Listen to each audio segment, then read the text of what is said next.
শৃঙ্খলা রক্ষার কাজে আমরা ব্যস্ত। দেশ ও জাতির জন্য এই কাজটা আমাদের করে যেতে হবে। నిన్న బంగ్లాదేశ్ యొక్క ఆర్మీ చీఫ్ వకరుజ్జమాన్ నిబ్బా పెద్దాయన మొహమ్మద్ యూనిస్ను ఉద్దేశిస్తూ ఒక వార్నింగ్ ఇచ్చాడు. బంగ్లాదేశ్లో ఉన్న రాజకీయ నాయకులు తమలో తామే గొడవలు పడడం ఆపకపోతే నేను బంగ్లాదేశ్ను ఆర్మీ ఆధీనంలో తీసుకువస్తాను అంటున్నాడు. He has slammed Bangladesh's politicians. He says they're too busy vilifying each other, and the result, deteriorating law and order. The army chief has urged politicians to stop the infighting and bickering. If not, he says Bangladesh's independence could be at risk. Enough is enough, last warning ఇస్తున్నాను అన్నాడు army chief. మీరు మీ దారి మార్చుకోకపోతే అస్సలు బాగా ఉండదు, మళ్ళీ హెచ్చరించలేదు అని చెప్పవద్దు. ఇదే నా లాస్ట్ వార్నింగ్ అన్నారు బంగ్లాదేశ్ ఆర్మీ చీఫ్ వకరుజ్జమాన్. అసలు బంగ్లాదేశ్లో సిచ్యువేషన్ ఏంటి అంటే మొహమ్మద్ యూనిస్ కాలం చెల్లిపోయింది. అక్కడితని మాట ఎవడూ వినడం లేదు. ఇతన్ని కూరలో కరివేపాకులాగా తీసి పడేస్తున్నారు. అసలు మొహమ్మద్ యూనిస్ నీకున్న క్వాలిఫికేషన్ ఏంటి? నువ్వు ఒక వడ్డీ వ్యాపారివి, గ్రామీణ బ్యాంక్ పెట్టావు, బాంగ్లా ఆడవారి డబ్బులు తిన్నావు, వర్షం కురిసిన రాత్రి నీ లక్ బాగా ఉండి నీ పరిచయం బిల్ క్లింటన్తో అయ్యింది. హిల్లరీ క్లింటన్ను నీ మైక్రో వడ్డీ బిజినెస్ ఐడియాతో పడేశావు. అమెరికాలో గ్రామీణ బ్యాంక్ ఓపెన్ చేశావు. యూఎస్ డెమోక్రటిక్ పార్టీకు ఫండింగ్ ఇచ్చావు. దీనికి బదులుగా నోబెల్ పీస్ ప్రైజ్ అందుకున్నావు. యూఎస్లో సెటిల్ అయ్యావు, లండన్లో ఇల్లు కొన్నావు. నువ్వు ఎప్పుడైనా బంగ్లాదేశ్లో ఒక పార్టీ పెట్టావా? ఒక ఉద్యమాన్ని నడిపించావా? ఎప్పుడైనా కౌన్సిలర్గా నిలబడి గెలిచావా? 1971 స్వతంత్ర పోరాటంలో మన ఇండియన్ ఆర్మీ, ముక్తిబాహిని, షేక్ ముజిబుర్ రెహమాన్ వీళ్ళందరూ యుద్ధం చేస్తూ ఉంటే నువ్వేం చేశావు? పాకిస్తాన్ సైన్యానికి భయపడి పారిపోయిన చరిత్ర నీది. పార్లమెంట్ ఎన్నికలు ఎలా ఉంటాయో నీకు తెలుసా? లాఠీ దెబ్బ ఎలా ఉంటుందో నీకు తెలుసా అని నేను చెప్పడం లేదు. మొహమ్మద్ యూనిస్ సొంత మనుషులే మొహమ్మద్ యూనిస్ను ప్రశ్నిస్తున్నారు. బంగ్లాదేశ్ మొత్తం కేయోస్గా మారిపోయింది. స్టెప్ బై స్టెప్గా అసలు ఏం జరిగిందో చెప్తా. వీడియో రీచ్ కోసం దయచేసి లైక్ చేయండి. మనందరికీ తెలుసు, లాస్ట్ ఇయర్ జూలై అండ్ ఆగస్టులో నహీద్ ఇస్లాం అనబడే ఒక స్టూడెంట్ లీడర్ ఆధ్వర్యంలో షేక్ హసీనా గారికి వ్యతిరేకంగా పెద్ద ఎత్తున స్టూడెంట్ తిరుగుబాటు జరిగింది. ఈ ప్రొటెస్ట్ అన్నింటినీ ఆర్గనైజ్ చేసిన వ్యక్తి పేరే నహీద్ ఇస్లాం. ఫైనలీ షేక్ హసీనా పారిపోయింది. ఆ తర్వాత యూనిస్ను అమెరికా నుండి పిలిపించి కేర్ టేకర్గా నియమించారు. మొహమ్మద్ యూనిస్ కింద నహీద్ ఇస్లాంను చీఫ్ అడ్వైజర్గా నియమించారు. ఇదంతా ఓవర్సీ చేసింది జో బైడెన్ ప్రభుత్వమే. మొహమ్మద్ యూనిస్ బంగ్లాదేశ్కు అన్ఎలెక్టెడ్ డిక్టేటర్ అయ్యాడు, కేర్ టేకర్ అయ్యాడు. ఇతని బాధ్యత ఏంటయ్యా అంటే బంగ్లాదేశ్లో ఎన్నికలను సజావుగా నిర్వహించి తప్పుకోవడమే ఇతని బాధ్యత. అయితే యూనిస్కు ఆశ కలిగింది. బంగ్లాదేశానికి పీఎం కావాలి అనే కోరిక పుట్టింది. యూనిస్ దగ్గరకు వెళ్ళి ఎన్నికలను ఎప్పుడు నిర్వహిస్తావు అని బంగ్లాదేశ్ నేషనల్ పార్టీ నాయకులు అడిగితే, అదిగో ఇప్పుడు నిర్వహిస్తా, అప్పుడు నిర్వహిస్తా అని నీళ్లు నమిలాడు యూనిస్. యూనిస్ ఏమన్నాడు? బంగ్లాదేశ్లో అన్ని ఫ్రీ స్కీమ్స్ను, సోషల్ స్కీమ్స్ను అమలు చేసిన తర్వాతే, బంగ్లాదేశ్ను స్టెబుల్ చేసిన తర్వాతే ఎన్నికలను నిర్వహిస్తాను అన్నాడు. మార్చ్లో నిర్వహిస్తాను అని చెప్పి ఇప్పుడు డిసెంబర్ వరకు పొడిగించాడు. ఈ విషయం అక్కడి అపోజిషన్ పార్టీలకు నచ్చలేదు. ఈ స్టూడెంట్ లీడర్ నహీద్ ఇస్లాం ఏమీ తక్కువ కాదు. ఇతను ప్రొటెస్ట్ చేయడానికి కారణం బంగ్లాదేశ్కు పీఎం అవ్వాలి అని. ఇక్కడ బంగ్లాదేశ్ పీఎం రేస్లో 4 ఉన్నారు. 1 మొహమ్మద్ యూనిస్, 2 స్టూడెంట్ ప్రొటెస్ట్ చేయించిన లీడర్ నహీద్ ఇస్లాం, 3 బిఎన్పిలో అపోజిషన్ పార్టీ అయిన Khaleda Zia party, 4 army chief కూడా పీఎం రేస్లో ఉన్నాడు. సో పీఎం చైర్ కోసం వీళ్ళందరూ కొట్టుకు చావడం ఆర్మీ చీఫ్ వకరుజ్జమాన్కు నచ్చలేదు. నిన్న స్టూడెంట్ లీడర్ నహీద్ ఇస్లాం చీఫ్ అడ్వైజర్ పదవి నుండి రిజైన్ చేసి కొత్త పార్టీని స్థాపించాడు. ఫిబ్రవరి 28 రోజు, ఇంకొక 2 రోజుల్లో ఇతని ఆధ్వర్యంలో బంగ్లాదేశ్లో స్టూడెంట్స్ పెద్ద ఎత్తున ర్యాలీ చేయనున్నారు. ఇతనికి కూడా ప్రధానమంత్రి పదవి కావాలి. వీటి కారణంగానే ఆర్మీ చీఫ్ కోపంతో అందరూ బుద్ధి తెచ్చుకొని పవర్ కోసం కొట్లాడొద్దు, లేదు అంటే ఆర్మీ తిరుగుబాటు చేయాల్సి వస్తుంది అన్నాడు. ఇక్కడ ఆర్మీ చీఫ్కు కూడా డిక్టేటర్షిప్ కావాలి. ఫ్రీగా వచ్చిన దేశాలు ఇలానే ఉంటాయండి. ఒకప్పుడు పాకిస్తాన్, ఇప్పుడు బంగ్లాదేశ్. గిఫ్టెడ్ కంట్రీస్ ఇవి. మనం బ్రిటిష్తో తిరుగుబాటు చేసి స్వాతంత్రాన్ని తీసుకొచ్చాం. కూపన్ ఆఫర్లో వచ్చిన దేశాలే పాకిస్తాన్ అండ్ బంగ్లాదేశ్. 1971లో మన పెద్దవాళ్ళు దాన్ని వాడి ఉంటే బంగ్లాదేశ్ అనే దేశమే పుట్టి ఉండేది కాదు.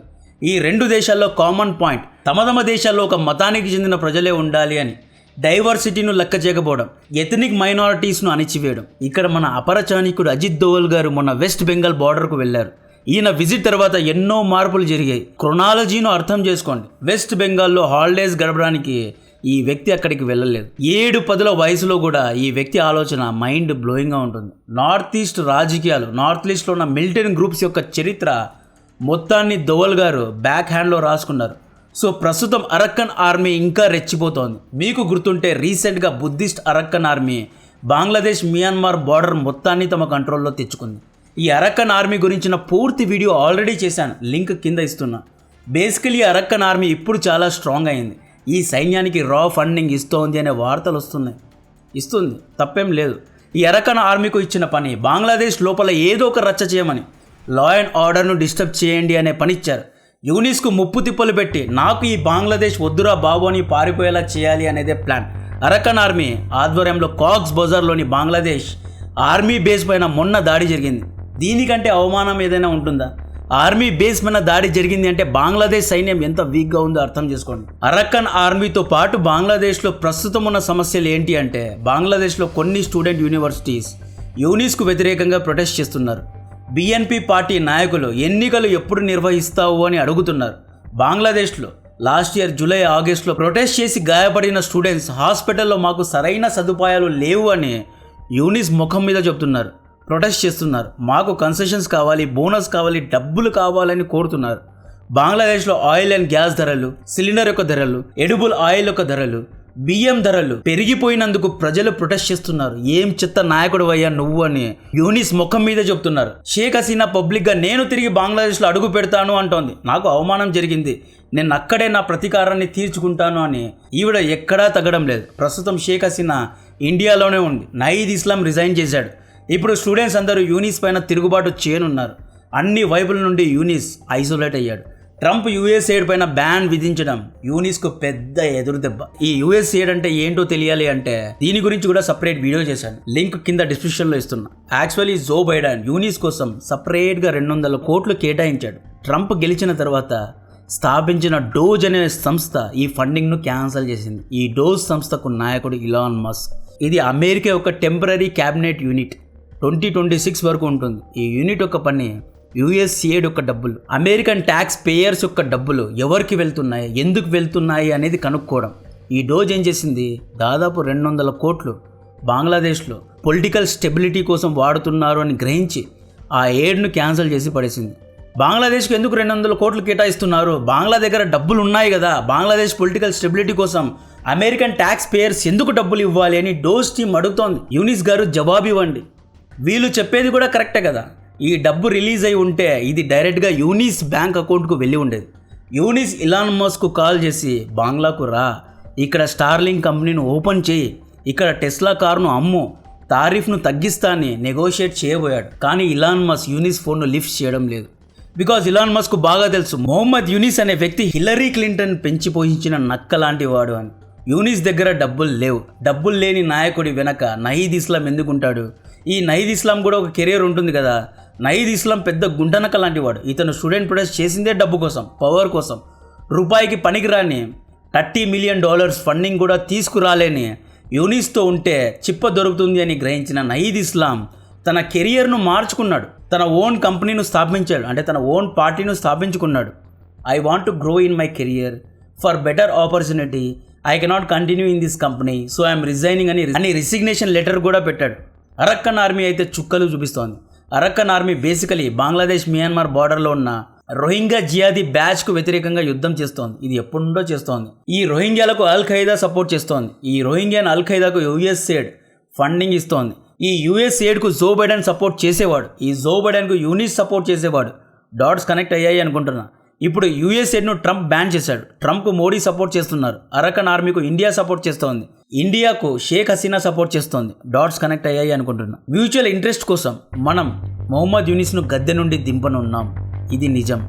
ఫ్యూచర్లో డెఫినెట్గా మొహమ్మద్ యూనిస్ పారిపోనున్నాడు. బంగ్లాదేశ్కు వచ్చే ఫండ్స్ను ఆపేసి ఆర్థికంగా బంగ్లాదేశ్కు నష్టాన్ని తీసుకొస్తుంది. ఒకవేళ బంగ్లాదేశ్ పాకిస్తాన్ ఆర్మీతో దగ్గరైతే అరక్కన్ ఆర్మీకు ఫండింగ్ ఇచ్చి బంగ్లా ఆర్మీను బిజీ చేయనున్నాం. ఒకవేళ బంగ్లాదేశ్ ఆర్మీ చీఫ్ భారత్ వైపు వచ్చేస్తే డెఫినెట్గా యూనిస్ పని అయిపోతుంది. గేమ్ ఓవర్, నాకౌట్ గేమ్ ఇది. మేబీ మార్చ్ ఏప్రిల్లో యూనిస్ కూడా షేక్ హసీనా లాగే లండన్కు పారిపోయే అవకాశం ఉంది. బికాజ్ అమెరికాకు పారిపోలేడు కాబట్టి. ఎందుకంటే అమెరికాలో ట్రంప్ ఉన్నాడు కాబట్టి. యూనిస్ దరిద్రం ఏంటి అంటే 2016లో ట్రంప్ గెలిచినప్పుడు యూనిస్ ఏమన్నాడో తెలుసా? డొనాల్డ్ ట్రంప్ గెలుపనేది సూర్యగ్రహణం లాంటిది, బ్లాక్ డే లాంటిది అన్నాడు. ఎక్కడో బంగ్లాదేశ్లో ఉన్న నువ్వు అమెరికన్ ప్రెసిడెంట్ పైన కామెంట్ చేస్తావా? నువ్వు ఆ రోజు కమెంట్ చేసిన దానికే ఇప్పుడు ట్రంప్ నీ మీద పడ్డాడు. చాలా గట్టిగా సుడిగాలిలాగా పడ్డాడు. ఫైనలీ మొహమ్మద్ యూనిస్కు లండన్ మాత్రమే గతి. సో కంటెంట్ నచ్చిందా? కంటెంట్ నచ్చితే దయచేసి వీడియోను లైక్ చేయండి, ఛానల్ను సబ్స్క్రైబ్ చేసి అందరికీ షేర్ చేయండి. జై హింద్.